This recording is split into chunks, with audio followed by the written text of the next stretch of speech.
All right, welcome. Episode one of Backyard Brawl. Got a lot to get into today. First off, talking Eagles Dallas. Bad loss. Bad loss. Horrible loss. We're going to get into the Sixers, their week in review, and when do we get Joel Embiid back? That's important right now because it's seeming like it's getting bleaker and bleaker by the day.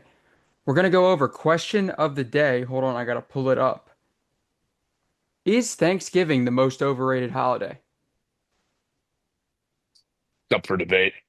And then we're going to give our Thanksgiving Day game picks and our Black Friday game, or the Eagles Bears game on Friday, our picks for that. So, you want to start with the Eagles? Get us started? Yeah, I mean, it was just a flat out terrible loss. But at the end of the day, this team's 8-3. And Yeah, I'll get into how I feel and the ins and outs of what we watched yesterday in a moment. But everyone needs to take a deep breath and look back on this team and I look at the agree. season so far. You've only really had two really bad losses. Yeah. You've had out of three losses total. I Actually, mean, I would how say all fortunate are we as I fans? would say all three losses are pretty bad. I mean, the Denver game, they were up The by Denver game was 14. bad. The Denver game was bad, but It's not on the level of the Giants game or the no. Cowboys game, in my opinion, because Yeah, no. Denver's a great fourth quarter team. And I forget, was that game away No, it was at home. or was it home? I mean, it was a bad loss. At the time, it looked bad. The two losses looked really bad. And that's been the tendency of this team over the past couple of years is they've had bad losses. Like, you think of the 2023 season, but even in 2022, they went to Dallas with Gardner Minshew and they played a game that they easily should have won and they lost. And then the following week, they threw a dud up against the Saints and almost Yeah. lost the one seed. They ended up getting it. But last year, Washington wasn't a very good loss. The Atlanta game wasn't a very good loss. And then you got beat down by the Buccaneers. Yeah. So in total, just everyone needs to relax, take a deep breath. The problem with yesterday's game is the same problem we've been seeing for the past 12 weeks now, 11 weeks now. It's the coordinator and it's the offensive line. It's not Jalen. You could argue maybe AJ Brown has lost a step. I don't think so based off of what we Well, he saw was in the great first half yesterday. yesterday. I thought he was And, great. and even in the second half, he made a couple of catches on some Exactly. short hitch routes and then Yeah. broke it upfield to get another 20 yards. But I will say, defensively speaking, I thought this was the worst defensive game that they've played all year. Again, aside from the Giants, you you were 3, 4 catches away, CD Lamb catches away from making that game yesterday in the first half a one score game or a 1 point game. If CD Lamb catches five of those passes, it's a completely different game. You're not up 21 nothing at all, at all. Yeah, So I mean, I you're can't. banged up defensively. So, I mean, we'll see what happens here from here on out. But I'm not, this is not a cause for concern. It's a divisional game, and there's nothing really to, sound the alarm over besides Kevin Patullo. But you can't change coordinators midseason. That Yeah, that only makes things worse. And then yeah, they talk on WIP, they're like, oh, well, there's three people to blame, and there's three things you can change. You can change the coordinator, you can look at Jalen and tell him to make some changes, or you can look at Nick Sirianni and question whether he is a good enough coach or not. That's the most ridiculous nonsense shit I've ever fucking heard in my life. You're gonna tell me that a Super Bowl winning head coach should be out because we're 8-3, but we're not playing like 8-3. Doesn't make any fucking sense at all. I just don't get it. yeah. People want to panic over anything, and this is a spoiled fan base. Is what I've come to learn this season. This fan base is full, and I'm not saying you, and I'm guilty of a lot of things like this in regards to the other teams, but this is a spoiled fan base, and it's really showing the true colors of everybody. Yeah. Listen, the way that I viewed yesterday was there's a positive in all this that Jalen looked really good yesterday. I thought he Mhm. was really good. He took one bad sack at the end of the game, but to me, that sack was more on the play calling and this awful tendency that maybe it's Jalen, maybe it's the play calling. He did it against Green Bay. He did it yesterday. That 3rd and 2 that they had on the last drive, it seemed like he only had one read on that play, that A.J. Yeah. Brown was the only guy that he could go to. And Hmm. he only looked at A.J. Brown, and then the pressure came. He couldn't escape the pocket, and he took a sack. Um, my biggest issue with this Eagles team is that I think defensively they're going to be fine. They still got a lot of pressure yesterday on Dak. Nakobe Dean has been phenomenal since he got back. They could have some issues on the back end if Reed Blankenship's out and Andrew Makuba. If they're both out, they're going to have issues because we've been saying this for years that Sidney Brown probably is just not an He's NFL not good safety. enough. Yeah, Yeah. he's just not an NFL safety. He's a good special teams player, but there's a lot of guys that are just special teams players and they can never play on the defensive side of the ball. Hmm. The biggest issue with this team, out of all the facets of the game, is that they cannot run the ball. They have no semblance of a run game. They get No. no push up front. Saquon's best run of the day was about, I think it was like a 10-yard run on a play that was supposed to be an inside zone, and he made a nice jump cut to the outside. Like they don't run the ball well. Um, No. and you could say that the pass game had two targets yesterday. It was AJ and Devontae. Like Jahan Dotson's not getting involved. They're playing Darius Cooper a lot more. Which Dallas makes Goddard. no sense to me. I liked how they were using Dallas Goddard, getting him across the formation, and then Jalen, pulling the ball. Except they ran that play twice, and they got no PI, and they got a, Yeah. No, uh, I'm talking about Darius Cooper. yeah. What about Darius Cooper? Just the fact that he's in any formations at all offensively. Yeah, I mean, we saw a couple You weeks can put ago he had the, Latu out. You can put Latu out there. yeah, we saw a couple weeks ago he has the false start on the tush push. Yeah. It's Yeah. just it's just not a beautiful brand of football right now. Mm-mm. But listen, it's hard to say this the night after the Rams, took apart the Buccaneers and looked pretty dominant.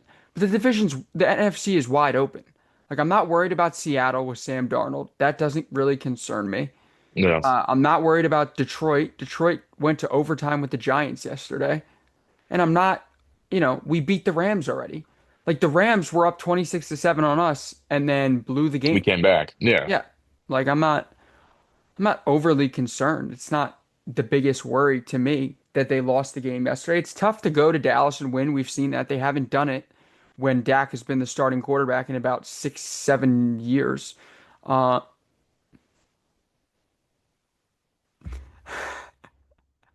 they haven't gone to Dallas and won as when Dak starts. I don't think Dak has lost at home to the Eagles his whole career, actually, No, or he might be he's 6-1. I'm pretty sure he's like 24 and like 4 in at-home division games. Yeah, like it's It's some something crazy ridiculous. statistic. It's tough to win on the road in the division, especially a Yeah. game where Dallas is definitely playing better. They made changes on the defensive side of the ball, and their defense looked a little bit better than it did week one. And even week one, the Eagles didn't win very impressively. No, I mean, week one you're in a weird spot because you don't know who's actually really good. I mean, the power rankings say differently, but to me, the power rankings don't mean anything because, especially after a Super Bowl season, you're making a lot of changes. And speaking of changes, we'll go back to the offensive line. I think Mekhi Becton and losing him and putting in Tyler Steen was maybe one of the worst things Yeah, to they have happen a to this hole. team. They have a hole in the Yeah. offensive line. And it's affecting everybody else because Dickerson's not having a great season. Mailata, I think, and I'll say this: they've been fine in pass protection. Pass protection hasn't been an issue, but the running game is clearly over the years the running game has been this team's bread and butter, and they can't run the Mhm. ball. Yeah, But no. we're gonna, as fans, I think we all need to flush this one. It's a short week. We're gonna play on Friday, get a win. If we beat the Bears, that's another team that's at the top of the NFC that we're gonna have the tiebreaker over, which is important as we come down towards the playoffs. So if they beat Chicago, everybody's gonna not be freaking out anymore. Now, Well, I if you would lose be to really Chicago, concerned if they lost to yeah, Chicago. that would be bad. Yeah. And I think this team has the potential to force some takeaways on Friday against Caleb Williams. We're going to get into the games on Thursday and Friday a little bit later in the show. Let's talk Sixers. Sixers lost yesterday to the Heat. Um, I think it was like 126 to 115 or something, or I don't know. They weren't really in the game late in the fourth quarter. They beat Milwaukee earlier in the week. A very nice win against Milwaukee, and they had another loss earlier in the week to the Raptors. So I think they were 1-2, and they had that Clippers game, which might have been the week prior. But Yeah. what were your thoughts from what you saw with the Sixers this week? So I missed the game yesterday because I said it to you earlier. I don't like the 1 o'clock games on the weekends. I Yeah, just can't stand them. I don't either. I I'm think the not a NBA fan. should just get rid of them. It would be one thing if it fell on a bye. If the Sixers played on a Sunday and the Eagles were on a bye, that's a different story. But that's Yeah, obviously not the I'm case. not a fan either. But from the past games I've watched, it's clear this is Tyrese Maxey's team. It's without a doubt. I don't think we're going to see Embiid play over. I hate to say it, I don't think we're going to see him play over 35 games this year. That's possible. At the pace we're going at right now, I don't think he's going to play maybe until the middle of December. But no one really knows how bad this injury is. Like he was consulted by what, 7 different doctors over the summer, and Well, that was on no, his left knee. That was his left knee.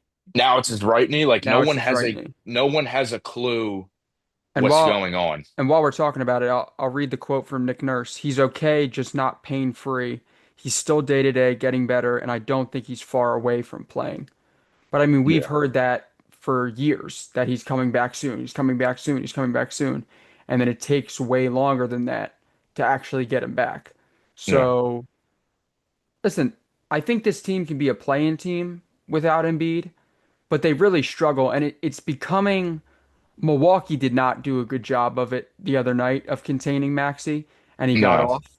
But it's becoming tougher and tougher against some of these teams, like a Toronto that's a great defensive unit, like a Miami that's a really good defensive unit, consistently under Eric Spoelstra. It's becoming tougher and tougher because he just gets trapped out high. He gets top locked on these screen actions, and he can't get the ball. And then you're stuck with Justin Edwards isolating, or Quentin Grimes isolating, or Jared McCain yesterday was isolating a lot. And Jared McCain played well yesterday. He had 15 points. He was 3 of 4 from three.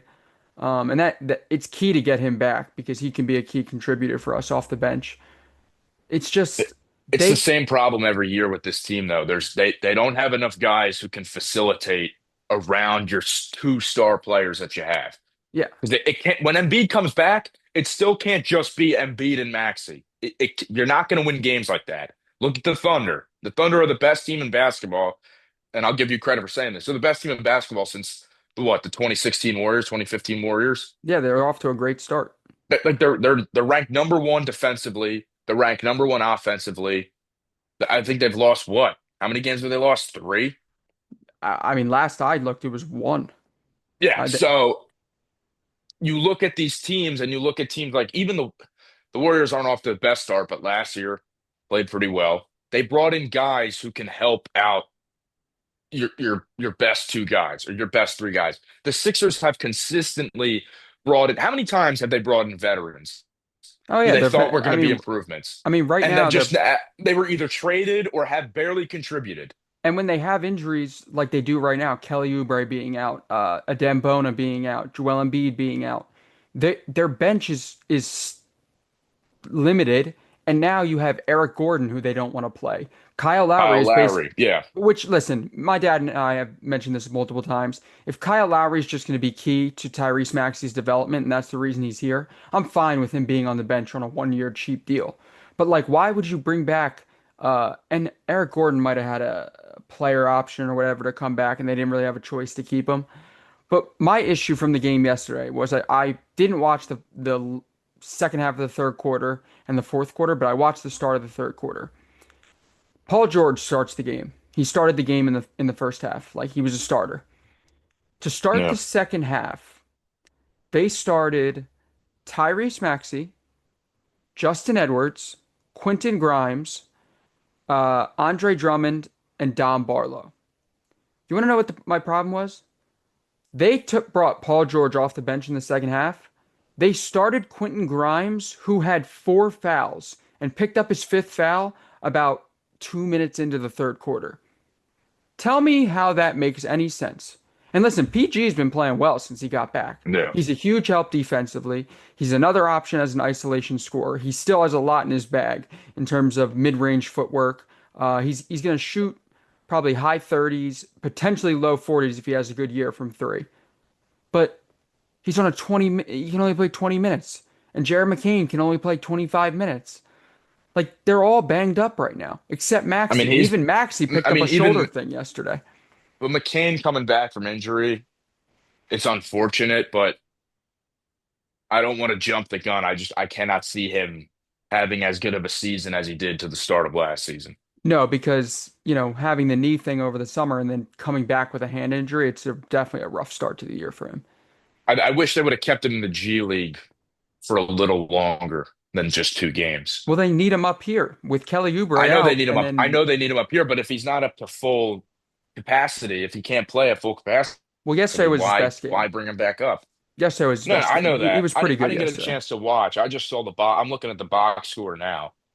So not a bad game, but They got they that's a guy you need you need 12 plus points from him in the game.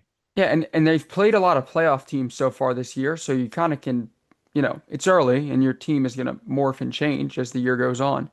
But in terms of like a litmus test for where the team is at, I feel like sometimes they've struggled against these better teams in the East. I know they have 2 wins against Boston. Boston will figure it out. They always do. And they're so well coached. Um, but like 2 losses to Detroit. They have a win over the Magic in a game that Joel played in. Um, a loss to Chicago, like a loss to the Raptors, a loss to the Heat. Lost to Detroit. Yeah, it's I don't know, but But okay. again, you had no Embiid that game. So Yeah, I don't think Embiid's played against Detroit either time because the first set was a back-to-back and then he's just been out. But all right, question of the day. You ready? Mhm. Is Thanksgiving the most overrated holiday? No, I personally don't think so. I see why other people do, but I'm gonna say no. I think it's one of the perfect holidays. It's pretty straightforward. Just hang out with your family. You don't have to do like all the bullshit like you do on like a Hanukkah or a Christmas or whatever, or an Easter. You don't have to go to services or Passover. You don't have to do any, you don't have to read from a book. Like Thanksgiving, it's pretty straightforward. You go, some cases you play football in the morning, you eat pretty early dinner. My family doesn't do that. We eat at like 7 o'clock on Thanksgiving, which I don't really care. That's fine with me. You watch football all day, and then when you're done eating, you just kind of hang out, and that's it. And the My, food's pretty good. People want to say the food's overrated. I I think think the there's food's so over.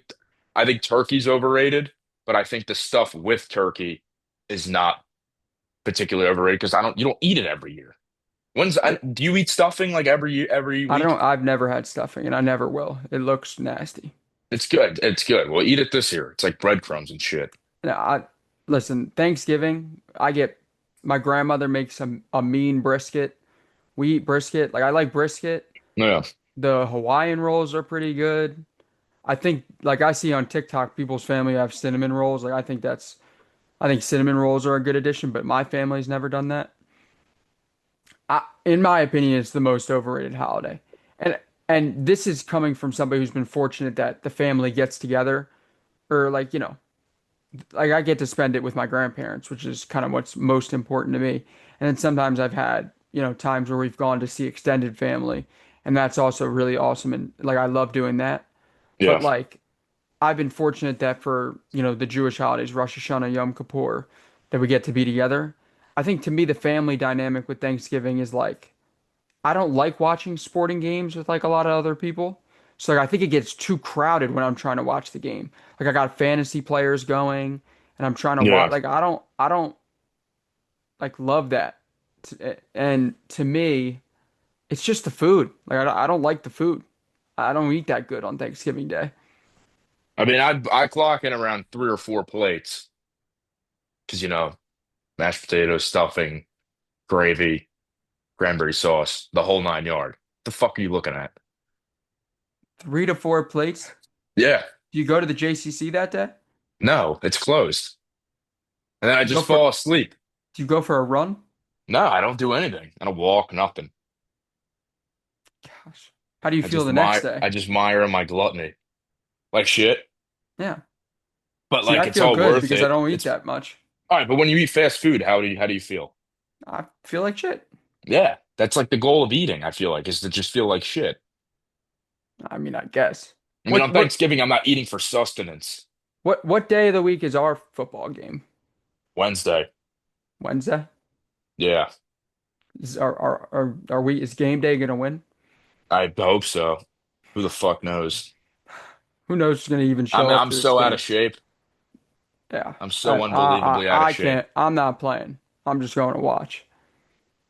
Yeah, it's gonna be brutal, but I don't know. Yeah. I don't know if we're playing tackle. I don't know if we're playing flag. 'Cause I don't think I have any. I Who don't think has I have any flags? flags. Yeah, I don't know. But then two-hand touch gets like confusing because you don't Two know if. two hand touch always just turns out to be violent. Like Yeah. So then it ends up just being tackle because no one knows if you got touched by two hands or not. yeah, it's gonna be tackle. You guys can have fun with that. I'll be watching from the side. Coaching up. Yeah, for something like that. But all right, final segment of the show. Unless we're gonna get the hang of this. This is like Yeah, this is like literally pretty. raw, the first take that we've done, and we're probably gonna edit it up maybe a little bit as best we can.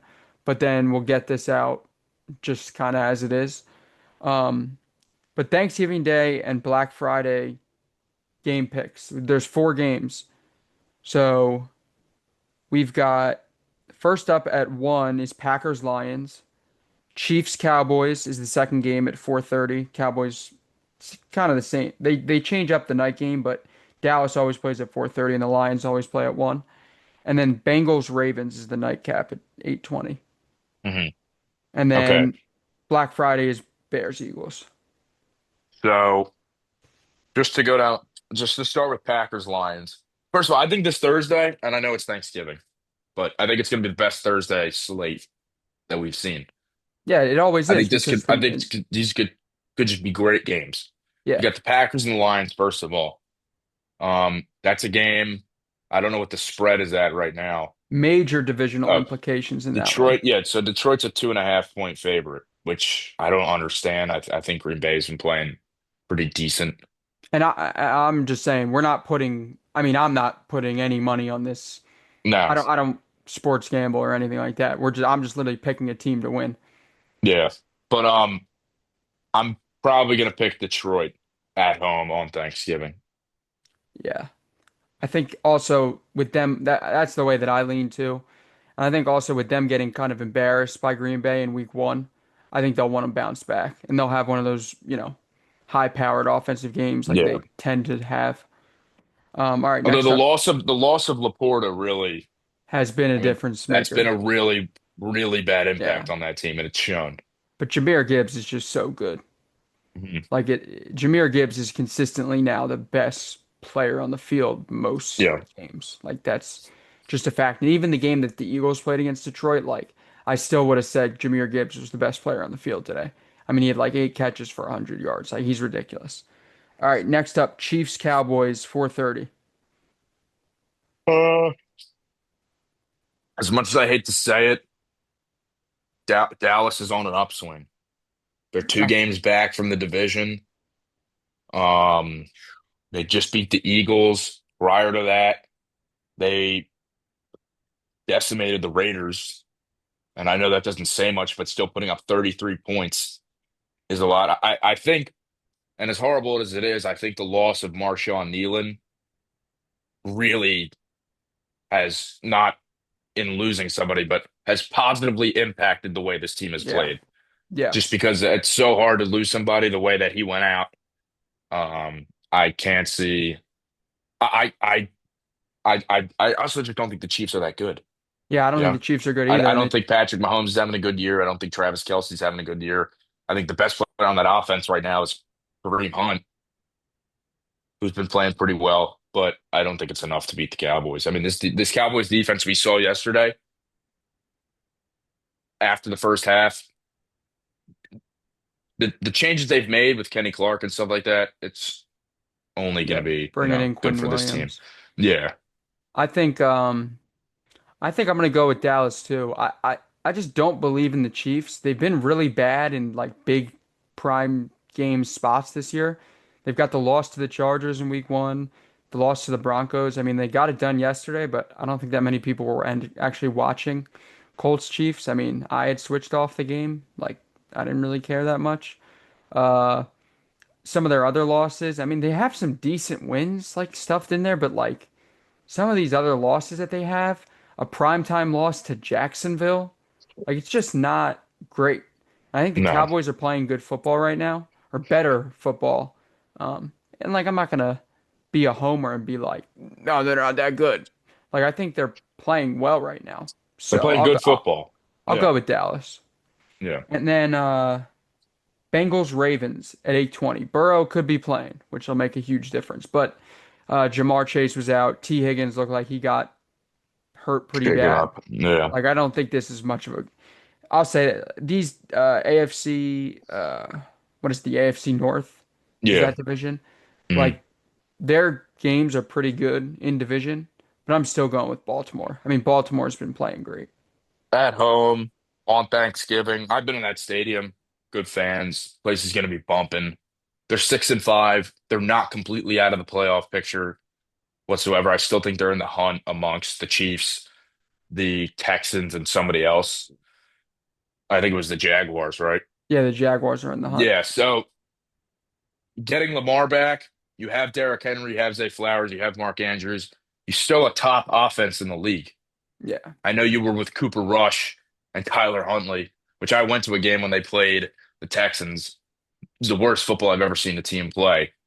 But when you have Lamar back, who we've said this before, we've had this conversation, is probably better than Josh Allen. Is probably the I think he's second top. best quarterback in the league. Yeah, You know, yeah. they, and the Bengals are just they're the worst team in football, in my opinion. In my opinion, No, defensively speaking, they are the Tennessee's pretty bad. I don't know. Defensively Tennessee is speaking, this is the worst team in football. Tennessee is oh, defensively, yeah. But like even still, the Tennessee is brutal.